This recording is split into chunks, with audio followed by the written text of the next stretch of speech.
Congresswoman Ashley Hinson. Okay, Ashley, Congresswoman, it's great to see you. This story, both Attorney General Merrick Garland and FBI Director Christopher Wray testified that terror threats in the U.S. have grown. FBI Director Wray specifically cited the border crisis in his testimony. We found government data, CBP data, that about 1,700 illegal aliens with links to terrorism were caught illegally crossing, that they were caught either inside the U.S. interior or just inside the U.S. border, but they were caught. This is since fiscal 2020. Border officials say they're worried about this, also the 1.9 million gotaways. So do you see the Biden White House's hair on fire over this? A lot of things are on fire over at the Biden White House, Liz, and you can always call me Ashley, so thanks for having me on your show. I will say this, that nobody believes in arsonists when they say they're putting out the fire, and I think that's exactly what we're seeing from President Biden this week. It's not serious what he's doing to try to counter what's happening at our southern border. Since he's taken office, we're approaching 10 million illegal immigrant encounters. They've weaponized the asylum system. They've empowered the gotaway system in this country, catch and release. Meanwhile, they're saying, oh, yeah, we're going to undo one executive order, but we're still going to allow 2,500 illegal immigrants into our country every single day. That's, if you do the math, that's 1.8 million illegal immigrants coming into the country. So I think the right amount of illegal immigration should be zero. Let's set that standard.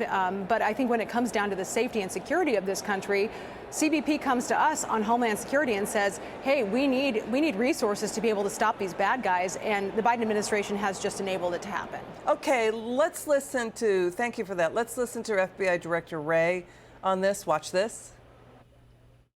Certainly, we have seen over the last 5 to 6 years an increase in the number of known or suspected terrorists, in other words, watch-listed subjects, attempting to cross the border. Our most immediate concern has been that individuals or small groups will draw twisted inspiration from the events in the Middle East to carry out attacks here at home.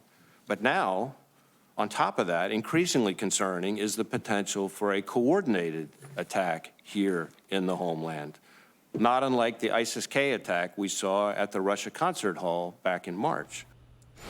That's a wake-up call. Okay, show the viewer the data on what's happening. You know, Congressman, you just talked about this border action the president did. There's loopholes turning up that's going to keep it open. It's nearly 1 million a year that under this action would be, let in. The Obama White House said that was crisis levels, and Biden is keeping it open for public safety, humanitarian, and public health interests. We get that, but, there are more loopholes in this as well. Your word on this. Yeah, well, I think that President Biden, we, again, can't take him seriously with this proposal. He undid 60 executive orders starting on day one when he took office. So I think what's alarming about this, Liz, is that you're seeing far left members of the Democrat Party actually say this has gone too far. This allowing 2,500 people in has gone too far. So I think we can read between the lines here and know what their true intent is. They want an open border. That's what they will continue to push for.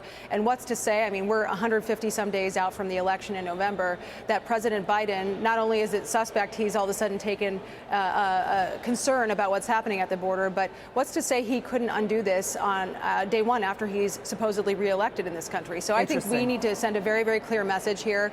Take this at what it is. He's already let about 10 million people into our country. They've weaponized the CBP One app, and many of these people who they've allowed into our country have disappeared. And that is a huge national security concern. So I echo what the FBI director said. He actually appeared before our China Select Committee just a few weeks ago as well, said the same thing, right? He's seen an increased number of Chinese nationals not only trying to come into our country, but trying to infiltrate our systems. And I am certainly worried about a coordinated attack as well. We're going to show sound. DHS Secretary Mayorkas saying everything is okay. They were saying the border's secure and that they got rid of so many of Trump's border actions they couldn't keep track of how many they wiped out. Let's listen. Watch this.